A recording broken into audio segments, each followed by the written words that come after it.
Have you thought about going on Shark Tank? I just feel Yes, like you would be like a perfect, I could just see this on Shark Tank just killing it. yeah, Shark Tank producers, hit me up. And we're live. Ivana, thank you for being on the podcast. We really appreciate you coming on. Yeah, thanks for having me. I'm excited to chat. Yeah, I think we connected about maybe a year ago or so. I believe Yes. you reached out, were telling us about this new product. Yep. So maybe give a quick kind of intro and about you and about the product and your background and how you got to start with Playfield, and then we can go into definitely a ton of questions that we have for you, how it's been since and what you're up to. Perfect. Yeah. So I guess for those listening, my name is Ivana. I'm the founder and CEO of Playfield, and we make human-centric accessories for pet lovers. So we're best known for our patent-pending multifunctional modular dog walking bag and treat pouch, which are our own proprietary design. They've kind of gone viral a bit on Instagram and TikTok. And so we launched with that. The company is just a little over a year old now, and we are selling primarily direct to consumer, starting to get into retail, and we're just excited to grow. We're a small business, but hope to not stay small for too long. And this is just the start of our journey. So you're self-funded so far, right? One woman show. Yes. One woman show with occasional help here and there, but yeah, it's pretty much just me doing everything. We did just move our fulfillment though to a warehouse in the US. So that was kind of like a big step for us that I'm really excited about and just really stoked to have been able to take that off my plate. Yeah, I can imagine. So, I mean, like I said, you reached out last year, and I think that's something that you do really well. Oh, When you kind of Google you and the company, there's a bunch of things that come up from interviews, podcasts, and you're always out there doing things, and you're kind of evangelizing for your product, which you should as a founder. But there's so many founders that just, for whatever reason, I feel like don't do that.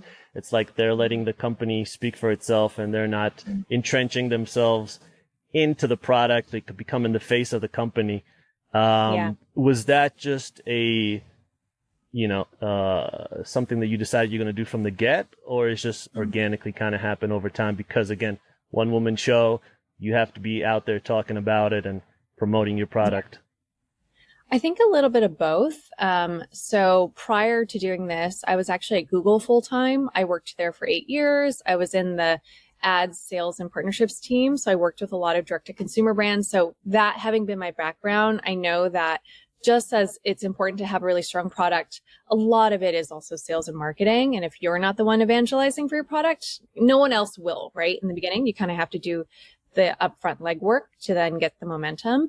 And then I found that it eventually began to snowball. So, when we first started, I kept most things close to the chest because we do have a patent for the utility and design. So you're not allowed to reveal it to the public before it's filed. So I didn't do a ton in terms of building up our social media presence. Like I basically launched to family and friends, and then you have that initial like, hey, we're live, and then it's quiet, right? And you're like, okay, now I really have to start building and actually get momentum going here. So I started posting on social media, just trying to figure out like what kind of messaging works, what do people want to know? Because if no one's heard of you, you have to kind of you have to give them something of value, right? So like, have you designed something that's actually worth talking about? What are you doing for customers that are like adding value to their lives? So anyway, I started posting on social media, and then eventually found a video that resonated on TikTok. It got like 40,000 views. And then another video got 400,000 views on Instagram. And I was like, okay, now we're on to something here, right? And you kind of capitalize on that momentum. And then other people find out about you and invite you onto podcasts or feature you in different publications. And then you kind of just like ride the wave from there. Yeah. So when was the go live date? It was April 4th, 2024. Okay, nice. And so you mentioned like rolling out through social. Was that your primary go to market strategy? Like what, because I know there's like like you said, educational content, like showcasing the product, the design, the uniqueness of it. Like what have you only been doing organic? Have you done any paid acquisition? Like what was that go to market strategy for you? Yeah, good question. So I started off just testing a variety of messaging on social because I wasn't sure what was going to resonate. Do I do the founder story? Do I do like just product details, or does that get boring really fast? So I mainly relied on organic social the first several months. And then it wasn't until October 2024, leading up to the holiday season, that I started dipping my toes in paid media. I think coming from that background, I mean, from Google, it's different because Google is very intent based searches, right? But for a product like ours that requires a little bit of explanation and it's something that's kind of different that you don't really know to look for, we had to rely on Meta to do a lot of that discovery for us, right? And Meta is interesting. It's so creative driven now where it's like, the algorithm kind of handles all the targeting for you. It's a lot of creative testing and making sure you have a message that works, that gets people's attention. So I was hesitant to actually spend money on paid media, like knowing that if you don't get it right, you're just going to waste a lot of money in the beginning. So I waited until October. And so then at that point, we started just running some of the videos that we saw perform really well for us organically. We would run that as paid media. And then we did some like light retargeting, but there's also just a lot of work in terms of constantly churning out new creatives, constantly testing. And as a one-woman show, like the bandwidth is pretty limited. So I would say our ads effort is probably like a B- right now, but I'm working to get that a little higher. What of that content, like break down just like thematically or whatever makes the most sense of like what kind of content is doing the best for you?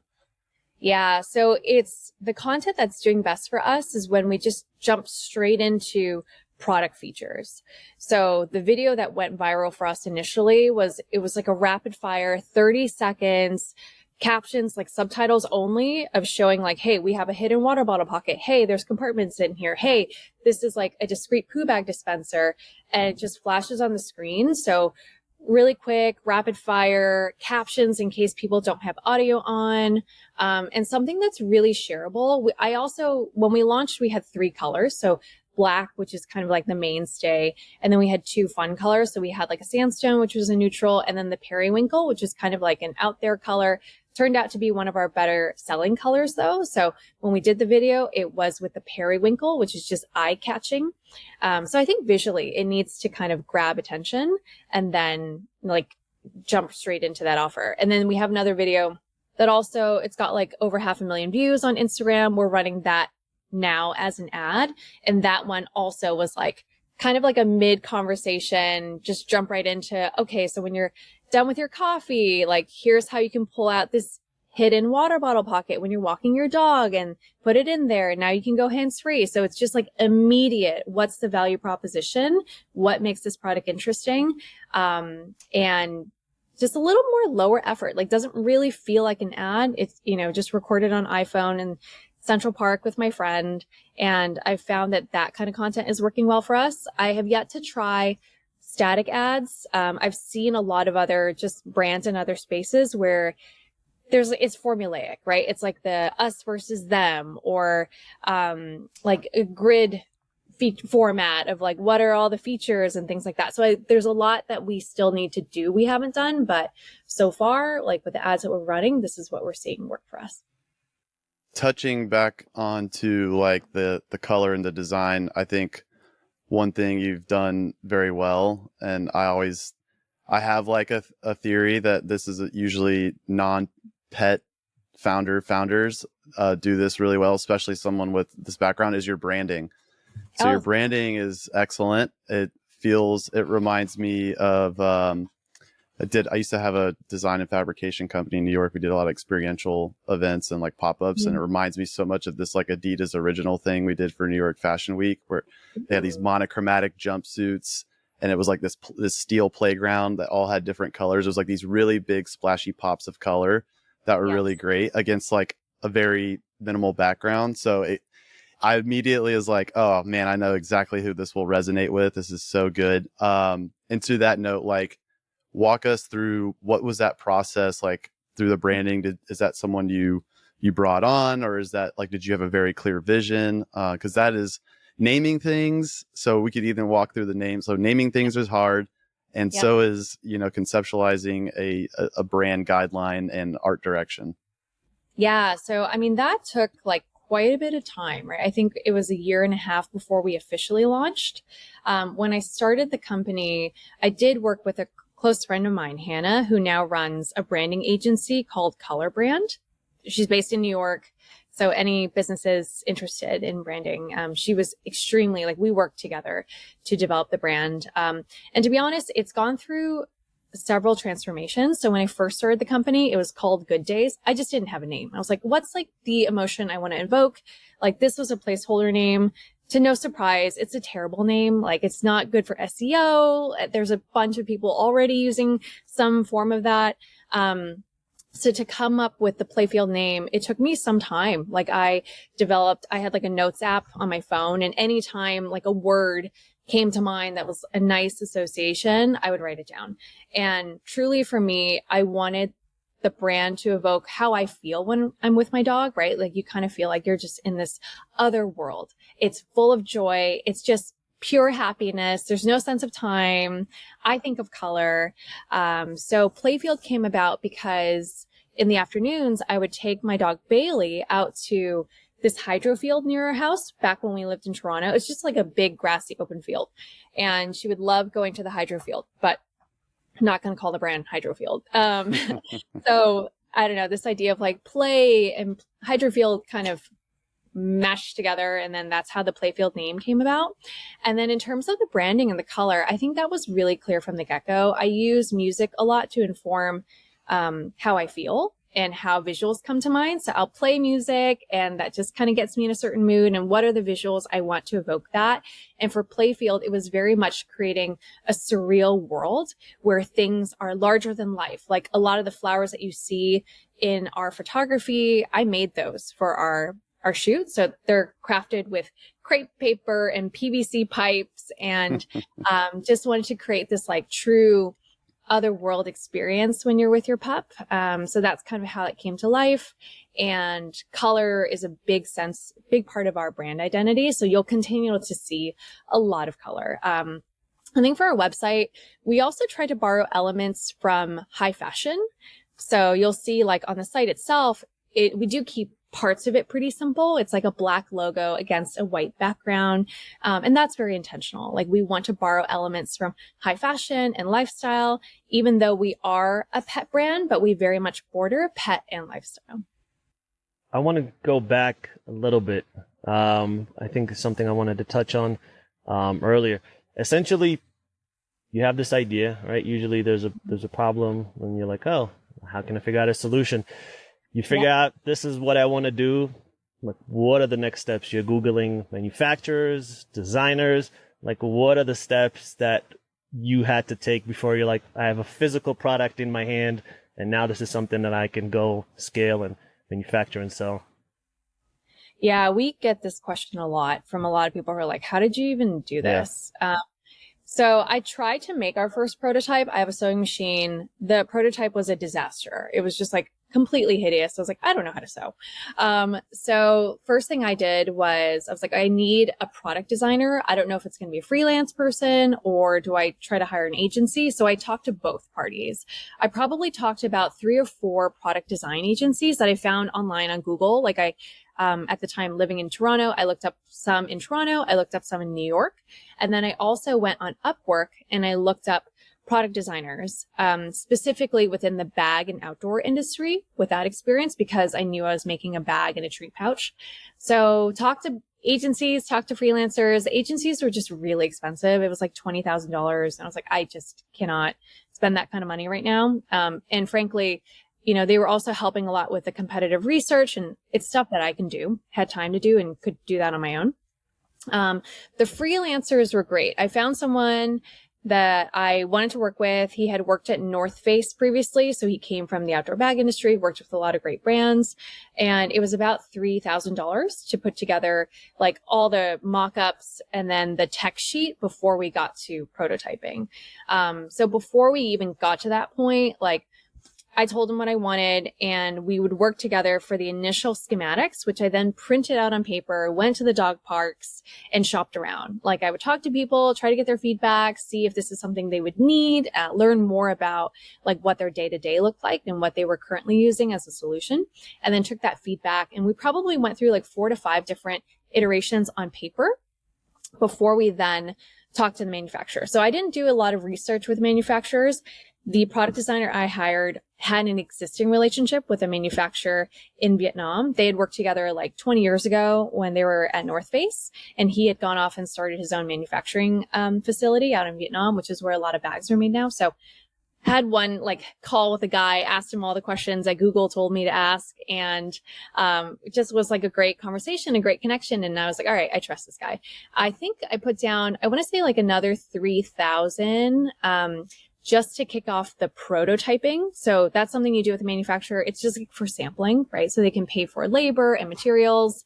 Then we went through maybe like 5 or 6 different iterations, just continually improving on the product. Like the first couple samples we got were pretty rough, like just in terms of the material, the feel. There was a lot that was not right, the shape even. So we made a lot of changes until we got to what we have now. The other thing I would say is I did actually meet my manufacturer in person. So they happened to be coming to LA, and my family's there. So I met them in person in LA, and they're like, hey, we're also going to the outdoor retailer show in Salt Lake City in June. So I booked a last minute flight, flew with them. And then when we went there, I got to meet some of the suppliers in person. So I was able to feel like the different materials, the different nylon we wanted to use, the polyester, even like the hardware, the plastic, everything was hand selected by our team to put our kit together. Do you see this more in the outdoor category? Because I see this more as kind of urban chic, you know, like you're walking with your dog in New York or any other city versus like, you know, someone here in Colorado or in Salt Lake or in, I don't know, Pacific Northwest where they're much more outdoorsy and they're going on long hikes. Like, is it, you know, does it cross both categories, or are you more one than the other?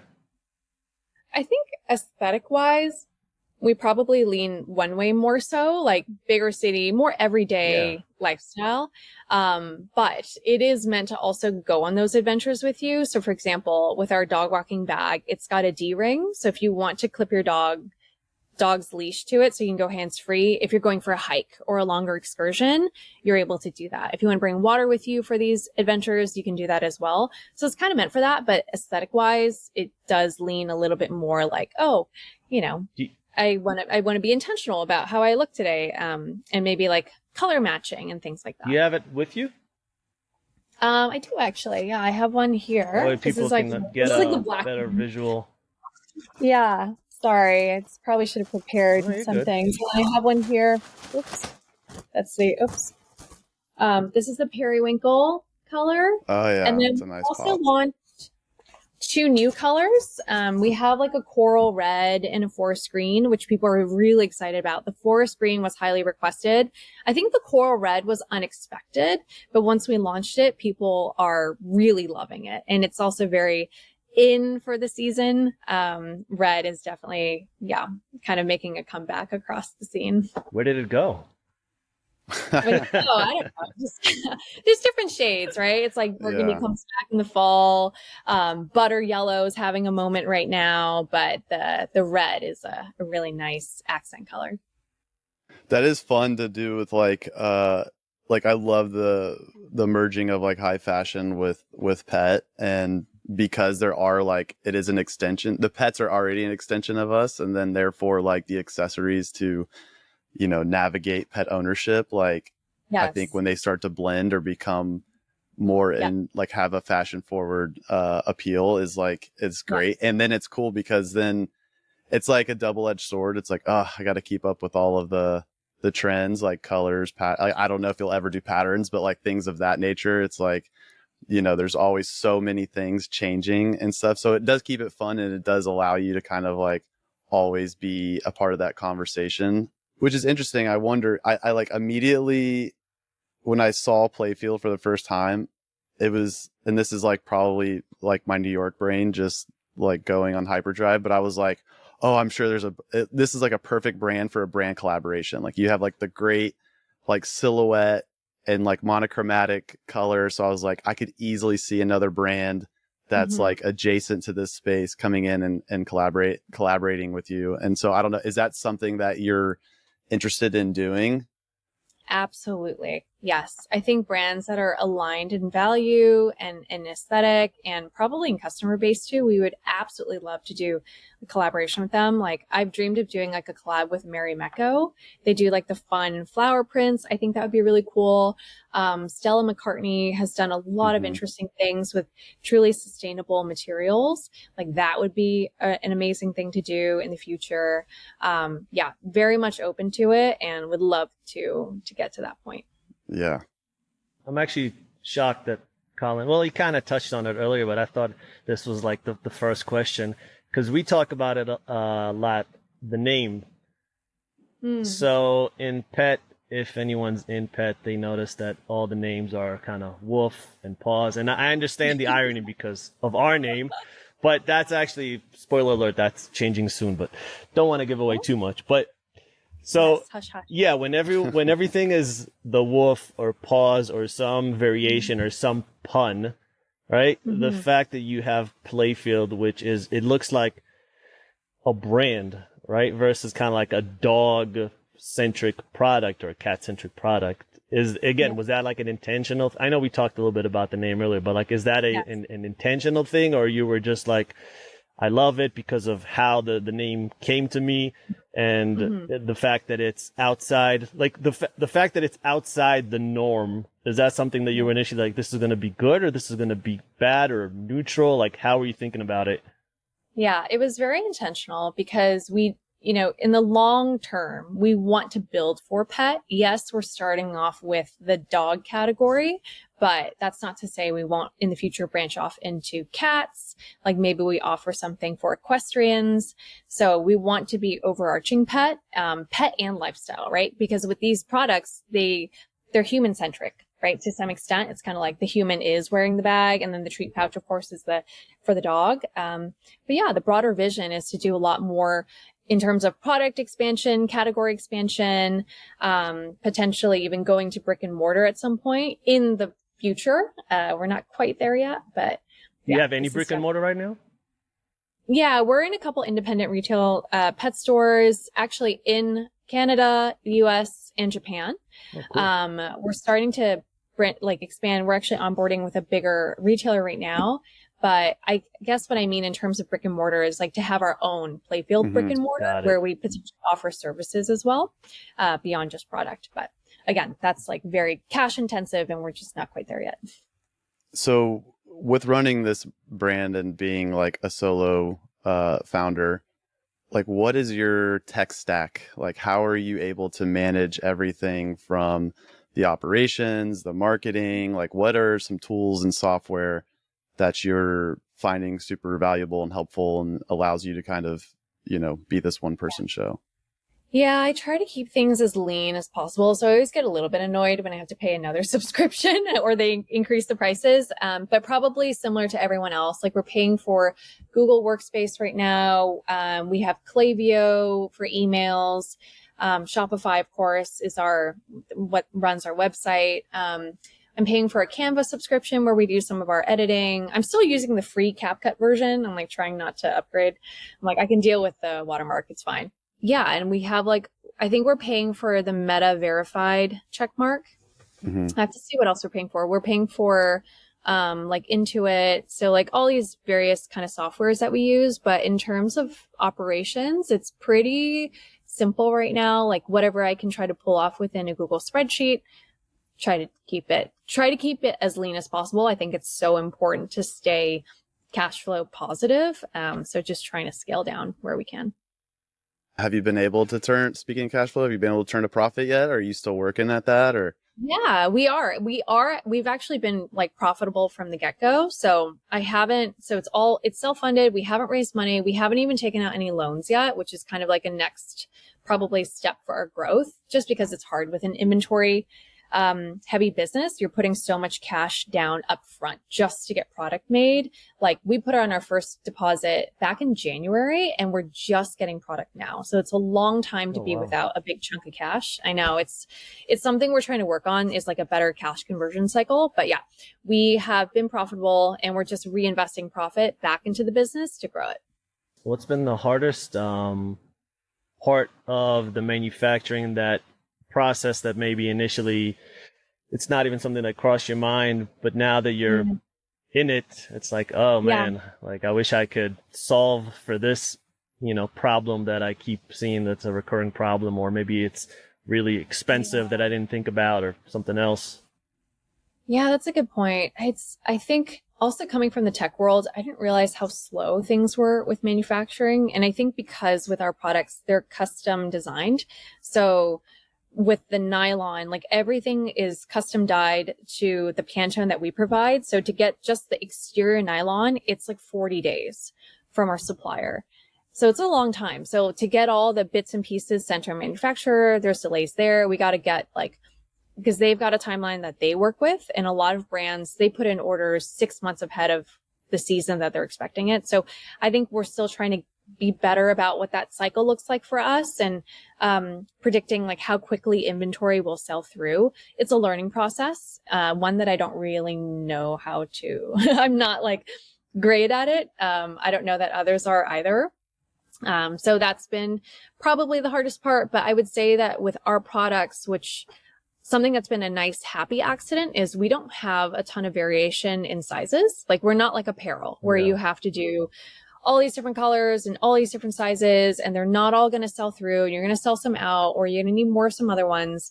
But with us, it's pretty simple in that way. And so our return rate is also quite low because people aren't trying it on and then sending it back to you. So that's for that reason. Like we were going to do leashes and collars as well, but we decided like that's just too many products for our first, first launch. Maybe we'll consider it later, but honestly, I don't think it's a category I really want to go into. And there's just so many great producers of leashes and collars as well that if I feel like if we're not going to make any innovative changes for it, then it's probably not a fit for us. For customer acquisition, my assumption, and correct me if I'm wrong, is it's a lot of like one time. You're not having a ton of like repeat buyers, right? So yeah, not as much as categories. Yeah. Yeah. So I'm wondering, like, what's that funnel like? Do you know, like, okay, typically people come in from Instagram or TikTok and they may peruse the site, add to cart, then I send them an abandoned cart email and they convert. Like, what kind of just walk us through, like, what does that funnel look like and what's like really working for you to acquire those new customers? Yeah. Attribution's really easy right now because we're not doing a whole lot of things. So it is mainly Meta is our main driver for now. We've done some influencer gifting before, and that's been hit or miss, quite frankly. Sometimes the influencers you think that will convert don't always do that. Like we've had an influencer, we've had several with over 1 million followers, but maybe that true engagement or loyalty with the community isn't quite there. So you don't really see conversions or uplift versus someone who has maybe 10,000 followers or even like 100,000 followers actually do have true community. And we do see direct traffic from them that convert into customers. So Meta does work well for us. What else have we done? We haven't done a whole lot of PR yet, so it's hard to know if that would work for us. We're thinking about maybe e-commerce affiliate. We don't have an ambassador program, which is interesting. I think on one hand, it's a lot to manage community, right, of ambassadors. And candidly, I don't have the bandwidth for that right now, but I've also seen a lot of pet brands do that. And I wonder if it's helpful or not. I think if we were to do an ambassador program, I think we would structure it a little differently, where we are finding like true ambassadors who might be like credible in their respective fields, maybe like veterinarians or dog trainers or, professional like dog walkers or groomers who can really speak to how to, maintain like the health of your dog and the relationship there. So that's kind of how I'm thinking about it. But yeah, I think in terms of, and then we do some giveaways too with other brands, which I think are helpful for increasing our follower count on social and just spreading awareness generally. But yeah, I think there's just like a lot more we could be doing from a customer acquisition standpoint. Yeah. I mean, it feels especially now with like AI being so integrated into everything, you feel like, oh, there's so much I can do and there's so much I should be doing. But, Yeah. it's nice that you're simple, you're profitable. Like you don't have to, turn around and grow. Like you can do it organically, which is great. So, which brings me to another question. So you're profitable from the jump. You pretty much have attribution locked in. You know what works. You got content going for you. Like, you manufacture, all that's dialed in. What's like your biggest pain point right now? Like what are you trying to solve for? Yeah, I think I'm my own bottleneck now. Like we've hit an interesting inflection point where we definitely have product market fit. We have brand validation and excitement. I think we're just limited by my ability to do things and just not being an expert at it, right? Like I've been learning as I go, but I would love better help with our email campaigns. I would love someone to help us with sales because we're starting to get into retailers. A lot of that has also been, like I do all that, right? Like I do the outreach, I do the pitching and selling in person. But I need, maybe like team members or a broker relationship to help us do this at scale. Yeah, I think it's just trying to grow. Like we have grown, organically and sustainably, but we're ready for bigger growth now too. So I've been hesitant to raise money. I've been considering raising a friends and family round just to have that extra boost of cash so I can bring on some A team members. But I also know that in our category with hard goods, it's just harder to raise, right? And you don't have recurring revenue the same way that other categories like pet care do. So I think it's like a timing thing, but we're also going to be exhibiting at Super Zoo in August. So really trying to get those retail relationships going. Want to think about other products that we're going to introduce as well. So I think just finding more people to help, finding the right people is key. And then just being a little more aggressive about our growth. Well, I definitely want to sing you your praise because one woman show and I was on your Instagram and it's very consistent. Like you're posting all the time and it's good. It's creative. It connects with people. And as you know, we're a 2-man team, maybe 2.5 with some additional help here and there. Social's hard. Like, there's like for us, for example, LinkedIn does really well and we connect with people there. We're obviously more B2B, but it's just like creating content every day. It's like coming up with the ideas, posting and video, just personally, like maybe for some people, video is just, it comes much more naturally. But for us, it's like, oh man, like just coming up with it, like putting some sort of a script, right? And then shooting it, editing it, post, like it's a thing. And then you have all the other things like you just described. You're talking to manufacturers, you're doing this, you're having podcasts, your bandwidth is, there's only so much. So, I mean, is this like, again, like an intentional thing where you're like, okay, I'm going to do every morning I have an hour, this hour I dedicate to coming up with ideas, putting them together, or do you maybe have like one day on like a Saturday, you're like, I'm going to do 20 videos today and then I'm posting this for the next 2 weeks. Like, what's that schedule like? Yeah, you're describing an ideal schedule that I wish I could do. But frankly, it's just surviving, just whenever I have time. I feel like I have ADD brain where it's like, oh, I got to do this. Oh, that. Oh, wait, I have this idea. Oh, I want to hear. So it's a lot of like notes and it's a lot of, I do a lot of calendar blocking. So I do that where I'm like, okay, you have 1 hour. You got to crank this out. Like immediately. Do not try to make it perfect. Like don't spend 3 hours on it. Just like do it, get it done, send it. But I am trying to be better about just being more methodical about social because it is a great engine for us. And I think at this point we have enough learnings where I really want to carve out the time to be like, okay, these are our pillars. These are the audiences that we're talking to.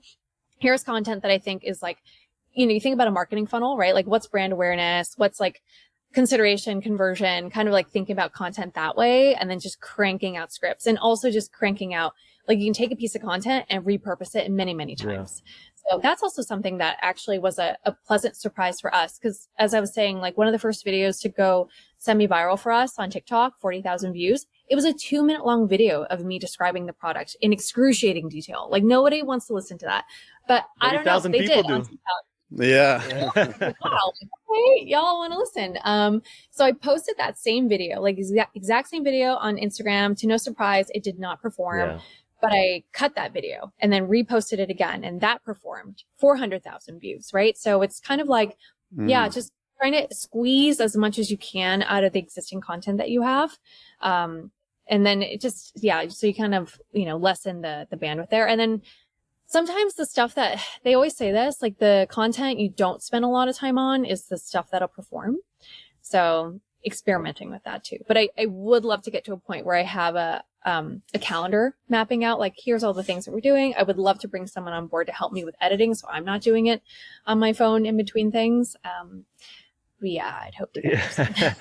Have you tried any like live selling on TikTok? Because I've heard like 2 or 3 founders now. I didn't even know this was a thing up until maybe a couple of months ago, and then I'm seeing more and more founders talk about how it's like a hack, but like they're just killing it on live selling. Yeah, that's also on our to-do list. So the frustrating thing is, because I set up the account in Canada, we don't have access to TikTok Shop. Okay.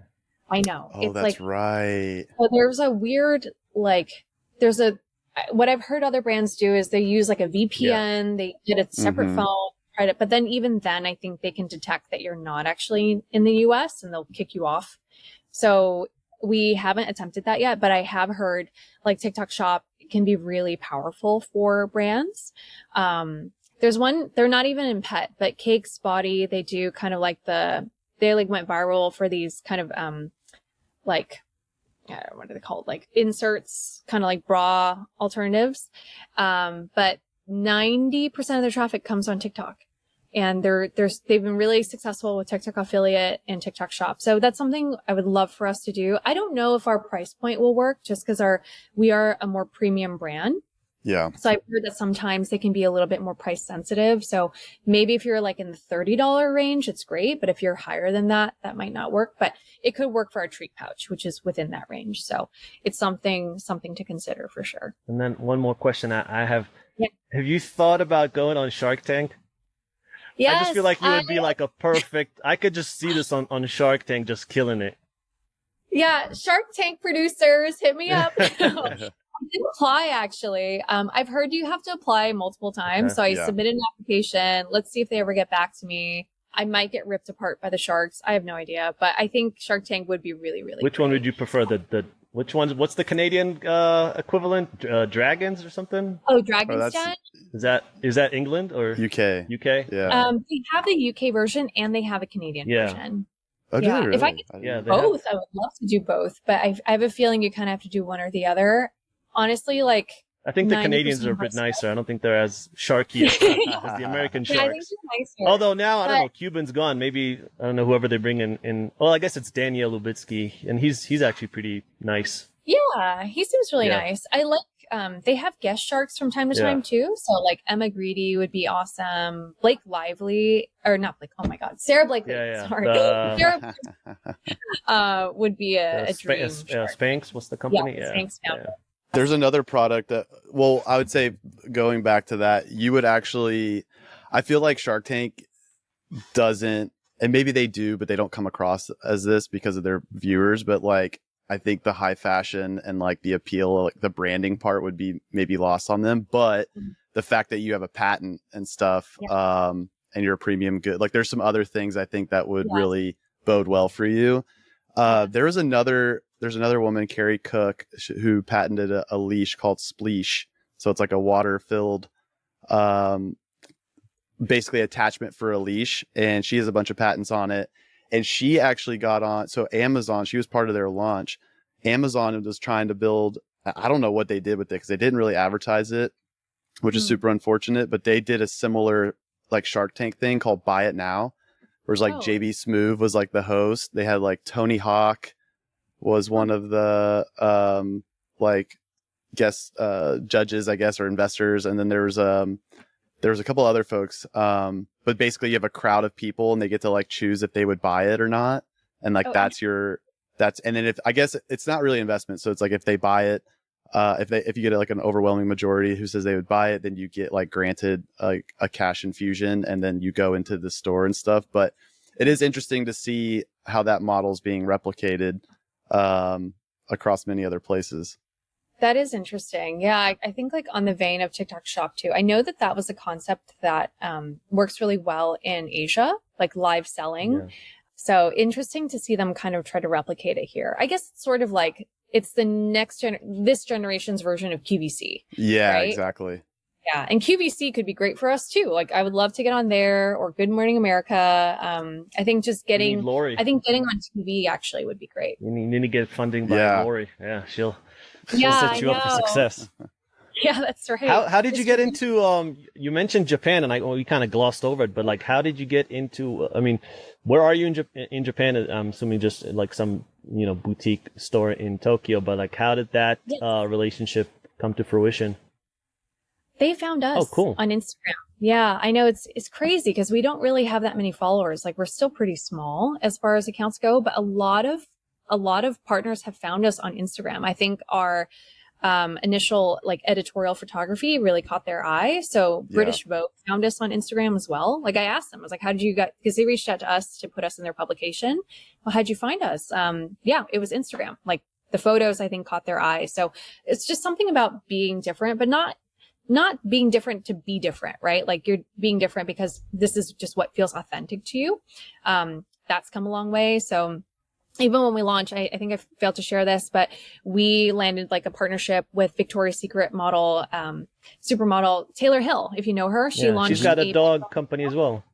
Yeah, Tate and Taylor. Yeah. So they sell our products on her site. Cool. But this is like right when we launched, I think in June was when I reached out to their team. And I think there was just something there about how we were presenting ourselves, what we were bringing to the table that was a good fit. So I think to any business starting out, like you don't have to spend a fortune.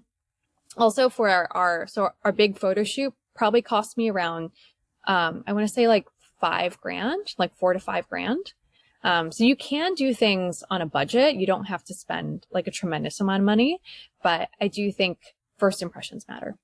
It's really cool. Like I think something like an edge that Playfield has is, pets becoming just ungodly massive. And there's just so many lifestyle brands that are already doing it. Like, Adidas did a whole pet collection and exclusive to China and stuff, but that's like, of course, a lot of that's happening here.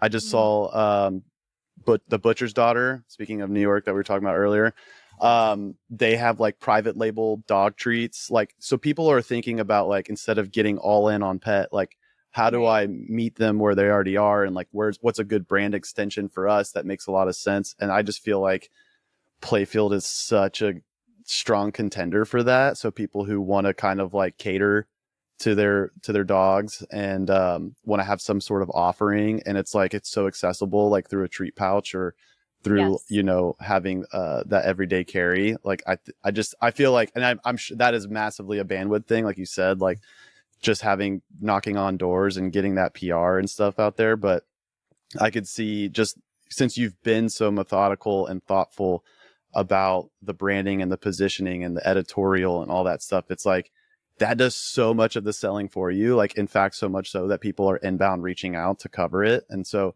I just think it's something that, and pets waking up to this a lot. I think, especially as you look at some of the newer food and treat brands, like there's a much more like D2C proper, like human centric, like you're saying, appeal. Like the human's buying it, not the dog. So you have to kind of appeal to that emotion and meet them where, for now, and meet them where they're at. And so I really feel like that's something that a lot of people struggle with. And the fact that like that is a moat, in my opinion. I'm sure people will tell me I'm wrong, but I feel like that's a very strong moat.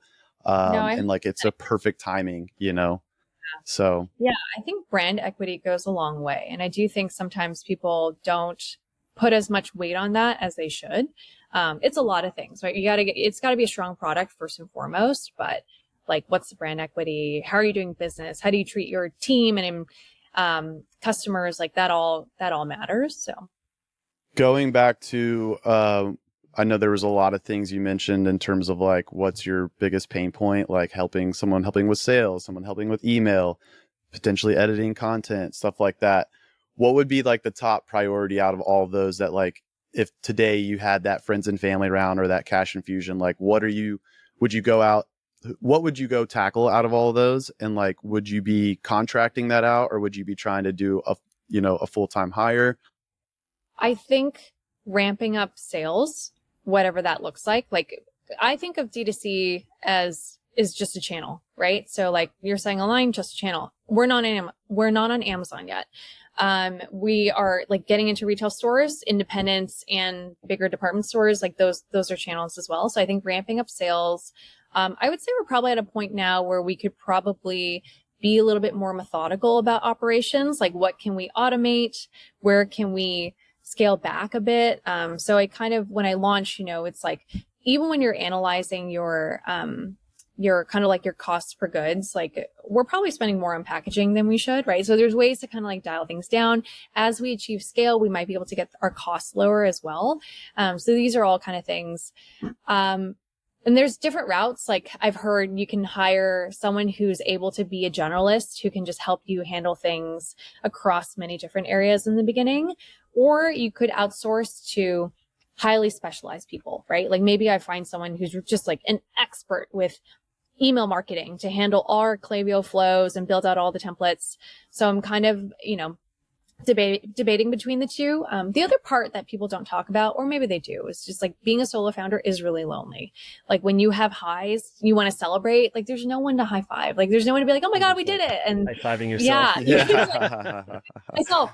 And then, and when things are tough, you're just kind of like, oh my God, like I'm dealing with this on my own. Like I'll give you an example. Like we're starting to see, it's crazy, but I think it also means we're onto something. We're starting to see copycats pop up now too. I'm like, wow, like I thought we were too small for that, but, so that's also something that is lighting a little bit of a fire of like, okay, we need to move a little bit faster now. Like we still have first mover advantage. They don't know what our next move is, right? They can copy what we did like a season prior, but they don't know how we're thinking about things. So, but yeah, just like navigating a lot of things all at once can be a lot. Yeah, for sure. And I feel like we did a great interview with Terry from Jinx, who came from a D2C background. She was part of Casper, and she kind of brought a very similar vibe and approach to launching Jinx. And she went D2C, and that was like their like 80% of their sales. And then now it's like 10% because they're like in 10,000 different retailers. And she kind of walked us through like getting that partnership with Walmart and stuff. And I know that's tough because then it becomes a margins game, as soon as you start getting into those other retailers and stuff. But in terms of like, are you kind of going 50-50 with, like you said, you're going to Super Zoo. So like you're trying to get retailers. Are you trying to get them both at the same time, like D2C and retailers? Or are you starting to already make that shift where you're putting more weight onto retail? We definitely have not capitalized on all the D2C like potential there. So there's still a lot more we can scale up.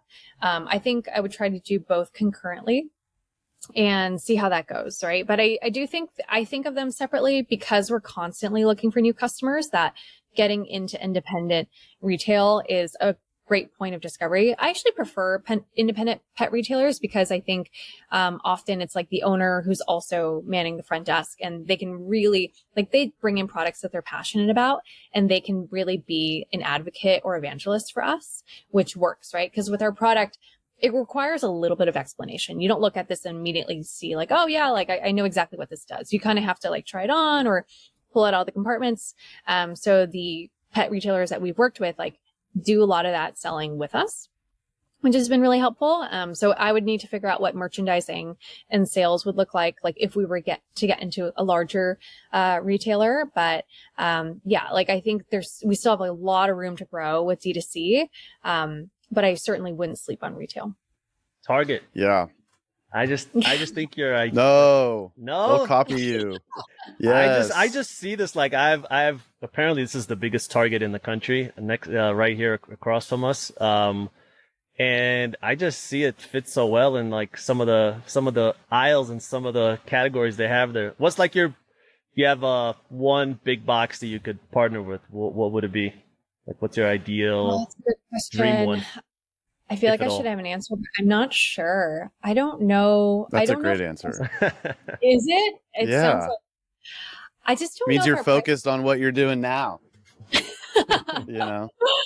Maybe. I mean, we would love to get into big box retail. I just don't know who the right partner would be. Like we've looked at department stores. With Target, I wonder if our price point's a little high. Yes. Customer base. What is the pricing? So the sling bag retails for $80, and then the treat pouch is $28. So maybe the like full the thing is 100. Yeah, it's 105 for the full kit. But honestly, like most people buy the full kit. Like majority of our orders, people are getting the full thing, which we want to build upon as well. Like it's meant to be a modular system, so we might introduce more products that kind of build on top of it. I don't know. Which retailers do you guys think we should be in? I think yeah, I'm anti-Target. So why are you so anti-Target?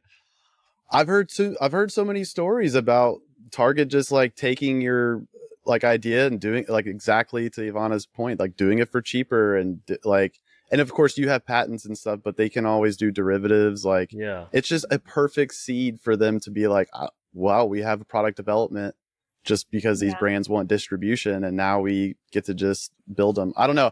I've heard too many bad stories from people who I think have amazing products and thought it was going to be a great thing, so they've kind of rubbed me the wrong way a little bit. But I feel like they all do it. It is great for distribution. Like all the big like even in food, right? You'll have they have their own thing, right? Like, and they'll be like, okay, we have the cheapest ketchup, we have the cheapest pickles. They'll do their own version of things and just cut out all the competitors because they can sell it for the cheapest. Yeah, food's a different story. It's more of a commodity in a lot of ways, whereas like this is a unique product offering, and Target tries to go for the trends, the edgy stuff. So it's like, I mean, I feel like Playfield, they're probably rubbing their hands. They're like, yeah, like, this is they have our market, you know, aspirational, like, you know, but we'll get the aspirational, but we'll make it, you know, more accessible to you know, other folks. But yeah, it's a great question. I really think like big brand collaborations, like that kind of comes like you mentioned North Face, like working with designers. Like I think doing some cool things like that with people who are already kind of have overlap between outdoors, and of course like a lot of people who have North Face or you name it, Columbia, like any of the outdoor brands, like I think like that's a good extension for them. So I think like almost a collaboration makes more sense in that sense. But yeah, for distribution would be, it is a good question. Yeah. At least with this product, right? Like there are other categories we want to break into where maybe distribution makes more sense there. But again, like we're not there yet. We have, Austin has some really good independent, like I shop at all the independent, there's a couple different ones, independent pet stores. And it is exactly what you mentioned. Like if it's not the owner, it's like everyone there will start I'll come in and there's like, they're carrying a new product and they start asking me questions. Like they're just so good about it. Whereas like, you know, no knock on Petco. It's hard to do at scale, but it's like you go into like a store like that and it's just, they're just trying to service, like get people in and out most of the time. Like I'm sure there are very helpful people in some of those aspects, but like it is nice because I get to just sit and talk and be like, oh, tell me about that. Like, what's their story? You know, where are they getting their ingredients from? Blah, blah, blah, blah. So I do think that is a good like strategy to take with those independent retailers. And also I feel like your product would lend itself extremely well to this market. Dogs are absolutely everywhere. And like, I mean, they're just walking the streets, they're walking the trails, they're in the cars, they're like at restaurants. I mean, they're just everywhere. Yeah. Yeah. I mean, I'm totally in that category where it's just like, we have like a small little Adidas crossbody bag. I have a North Face, like lumbar bag that I try to stuff everything in. And it's like, you know, you try to throw a bunch of stuff in the car and then you got to carry that. We also have a baby. So it's like, you know, it becomes a lot. So, yeah. I think the independent is a great way to go. Yeah, they're and they know the customers, right? Like all the customers are local, they're regulars. So there's just like a greater sense of community, which I love too. Not to say you can't do that with bigger stores, but it's definitely true with the smaller guys. Are you looking forward to? Is this going to be your first event, Super Zoo? It's our first time exhibiting. So I've walked the show before. Yeah, ever. Okay. So, yeah, any tips? I've done, not exhibited, but I've walked the grounds of Global last year, and I've heard that Super Zoo is about the same, and it's gigantic. It's, I think I clocked in like 20,000 steps, per day or something. And, I'm assuming you probably are doing this, but I would just say get some help. One of my friends is coming with me, and she is also leaving. She's just left Google as well. Okay. A lot of us are making the leap, away from big corporate, trying to do our own thing. Yeah. So she's going to tag along and help. But yeah, it's a really big show. Like, I'm probably going to lose my voice by the end of it. I remember I was at Global Pet earlier this year, and I had just like sprained my ankle too. So I was like hobbling around. Like, they had this little cart that was driving around. So I would like hail that like a taxi. But yeah, I'm excited for it. I think it's going to be a really great show for us. I'm going to be able to show the product in person, which is a big way that we sell. Like, people need to feel it. Then it's like one thing to see it online. They feel it in person. They're like, oh yeah, this is like, feels really nice. Like, just like great materials, feels really sturdy, feels like really well built. So yeah, I'm super excited for the show. It's coming up really soon too, right when Vegas is like the hottest it ever is. Yeah. I feel like, I know this is probably a big thing to do, but I really like the idea of like these, like if you could somehow do like a makeshift, like turf hill. Like, you had a little turf hill with like some of your crocheted like, that's so eye-catching and poppy, and people would probably want to take pictures. And if they're walking with the dog, it would be even cooler. Like, you create this backdrop. It's just like the same way people have reached out to you digitally because of the presence and stuff. I think a lot of that could be, it just differentiates yourself in the sea of booths and stuff. So I think bringing some of those things that you've created would be just creating that little ambiance, that little world that you're talking about, just in that, whatever it is, 20 by 20 or whatever your size booth is, would be really cool. That's actually, that's a great point, because some of the brands I remember from last year, because again, like, there are so many booths and they almost blend together. Some really stick out because they're massive, or they're a brand that or they're super colorful. But like, yeah, a way to stick out, and whether that's making something that people can take a photo with and post it on social, or just something that'll make them stop and have a conversation with you. That definitely helps. Yeah, that's a good tip. So sadly, or not sadly, but we're in the emerging brands section. So if you know where that is, that's like in the back. Yeah. Like, and the booth is like teeny tiny. We're a little limited in terms of how we can customize things. Like, we can upload graphics, but I think that's like pretty much it. Or we get like a shelf. But I will do my best to be creative within our constraints. But it's nice because it is affordable then for startups to go. Yeah. You're not spending like, 20 grand on a booth. Yeah, any kind of prop or anything like that you could get resourceful and creative with, that's an extension of what you have on your site, I think would do really well. Yeah, that's a good idea. I'll think about that. Yeah. Thanks, guys. I know they're strict though, so yeah, you got to be creative. we have a little bit of experience with them. Push the boundaries sometimes. Just kidding. Yeah. Don't care. Well, I think we hit the time limit for today, but this was awesome. We really appreciate you taking the time and talking about your brand and your wins, your failures, everything in between, and what you learned. And this was amazing. Yeah, thank you. This was excited for you. Definitely felt like more of a conversation than the podcast. Yeah, good. Yeah, that's what we're going for. Exactly. Where are you? I mean, obviously we talked about not LinkedIn, sorry, Instagram, but where are you active? Where can people contact you if they decide to do so? Yeah. So obviously our website, ourplayfield.com. Our Instagram and TikTok and YouTube are the same, and Pinterest. It's at Our Playfield. It's because I couldn't get just playfield.com. So, but the brand is Playfield, not Our Playfield. Otherwise, like, I'm also reachable on LinkedIn. My name is Ivana Tay. So you can find me there, founder of Playfield. So yeah, this is amazing. Thanks, guys. Thanks for lending the platform and just allowing me to yap.